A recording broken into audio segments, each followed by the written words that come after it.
nụrụ di mana di anụvugo nwaanyị ya na ya na-abụ gbasaa ọkwa ịghọtago. So kwa mbọsị di ya na-amịghalị ya wee luo one day wee jidie o wee bụrụ na ọnya na nwaanyị ya na ya na-abụ gbasagolo bụ ihe na-ese Ebonyi. Ya wee sị kedu ihe o ji akpa ụdị agwa dị otu kedu ihe ọ na-eche itele ọ sị enia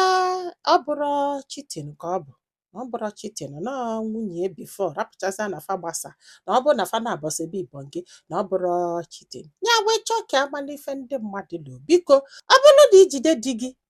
na nwaanyị ya na ya na-abụ n'obodo di na nwunye wee gbasaa and ha mụtara ụmụaka ebe fa na-ese Ebonyi ọ na ọ bụrụ cheating ka ọ bụ na di esi na ọ bụrụ cheating na ya na ya na-abụ amabugolo and na ọ mụtagoro ụmụaka ịghọta na ọ cheating ka ọ na ọ bụrụ cheating. Ị ga consider as cheating ka ị ga consider as taking care of nwunye gị nke mbụ ike gwụrụ onye hapụrụ di ka o jee na-ese ex ya Ebonyi maka na no ex ya ka ọ wụ because of that na ọ bụrụ chi ndị be anyị daalụnụ ka ọ dị n'ụbọchị ọzọ.